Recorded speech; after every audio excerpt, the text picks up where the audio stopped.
Leader, আমি টাঙ্গাইল ২ থেকে জাহাঙ্গীর আলম রুবেল বলছি। আপনি আমার কল ধরতেছেন না কেন লিডার? আমি কারো কলই ধরি না, এখন নমিনেশন দিয়া ফেলাইছি 300 আসন, আর কাল কারো কল দিব না। তা ঠিক আছে, আপনি লিডার মানুষ, দলের প্রেসিডেন্ট, দলের নানা কাজে ব্যস্ত থাকেন, আপনি ফোন রিসিভ নাই করতে পারেন। তবে ফোন দেওয়ার কারণ হলো আমাদের টাঙ্গাইলের যে ২ নম্বর আসন, সেখান থেকে দেখতেছি অনেকে প্রচারণা চালাচ্ছে আমাদের পার্টির থেকে তারা নমিনেশন বা এমপি পদে দাঁড়াবে।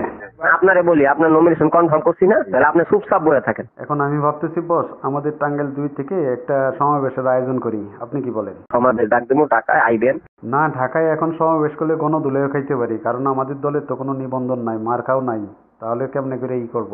দুটো ভাই, বেশি বুঝেন দেখে কিছু হইতে পারবেন না মিয়া। বেশি বুঝেন তো, ওই যে একটা বলা এক বাট মারে করছে কি গিয়া মাইক মুখলিয়া দিছে, বক্তব্য দিতে গেছে, দিছে মায়ের বিএনপি নেতা। ওকে ওকে বস, আপনি বললে ঢাকাতেই সমাবেশ করব, সমস্যা নাই। ওখানে সমাবেশ করব, গণধোলাই খাবো।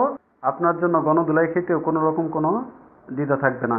ঠিক আছে বস, আমার দিকে খেয়াল রাখেন। আসসালামু আলাইকুম রহমতুল্লাহ।